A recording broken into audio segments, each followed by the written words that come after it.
Last week, we introduced the concept of energy system models, highlighting the benefits and limitations with the help of a toy model. This week, we'll look at a real-world example of using more complex energy system models to understand the trade-offs between the different options to balance renewable variability in Europe. As you can imagine, if we aim for our model to inform real-world deliberation, we need to substantially improve its representation of the technological options compared to the toy model we have seen last week. Ideally, we need a model to decide where and if to deploy renewable generators versus other carbon-neutral power plants, for instance, those fueled by bioenergy. But also to choose between relying on transmission, storage, or sector coupling mechanisms for balancing fluctuations. And finally, we need a model to decide between direct and indirect electrification options, for instance, between electric and green hydrogen-fueled trucks. State-of-the-art energy system models can indeed achieve all of this, thanks to the advancements in computational efficiency experienced in the last decade. However, this may not be enough. Ideally, we also need our model to approximate real-world decision-making processes. In most cases, even the complex models used in reports by international agencies assume for simplicity that the minimization of cost is the only driver of real-world decisions. And yet, first, future costs are highly uncertain, as we have seen last week. And second, many other factors besides costs matter in practice when deciding how to make our energy systems carbon neutral. For instance, safety concerns, geopolitical risks, the sustainability of materials required in batteries or electrolyzers, or the social acceptability of the new infrastructure. There is one way to address such an impossibility to model all the other factors that matter beyond cost. Rather than looking for a single solution, we can let the model look for all the different technically feasible carbon-neutral energy system configurations that are economically comparable. Let's say all those within the 10% of the minimum possible cost. And then we can let users analyze and discuss themselves the additional benefits and limitations of each option, besides marginal cost differences. The energy system modeling framework Calliope allows us to do all we have discussed so far, and what is more, based on free and open source code. Researchers and industries have been using the software to model energy systems across scales, from districts to countries and continents, assuring good technical detail and high spatial and temporal resolution. Today, we'll look at the example of using Calliope to unveil all the energy system configuration options for a fully carbon-neutral and energy self-sufficient Europe.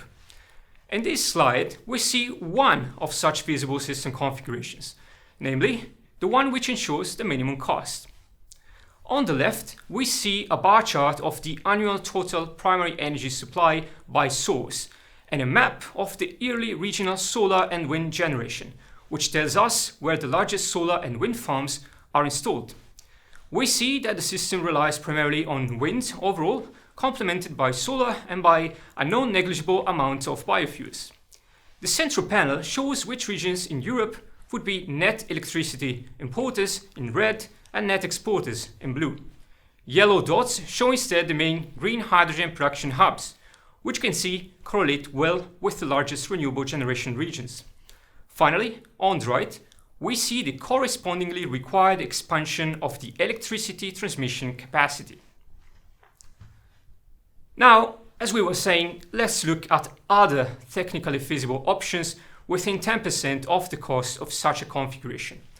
We can do so, for instance, through an interactive interface that we have developed to let stakeholders navigate the alternatives based on a set of real-world relevant metrics, such as the degree of reliance on biofuels or the degree of electrification of heat and transport. You can try it out yourself following the link at the bottom of the slide.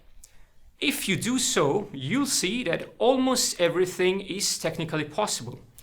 In particular, there's a lot of flexibility in the choice and geographical distribution of new infrastructure across the continent. A balanced renewable energy supply can be achieved either with or without mechanisms such as biofuel use or large electricity network expansion. large hydrogen production facilities could either be entirely concentrated in Britain and Ireland or include hotspots in southern or eastern Europe, and so on. Nonetheless, substantial trade-offs emerge once we impose specific preferences. For example, let's assume we want to limit the reliance on biofuels due to sustainability concerns. This is only possible with substantial electrification of the heat supply and an intelligent, highly flexible control of electric vehicle charging.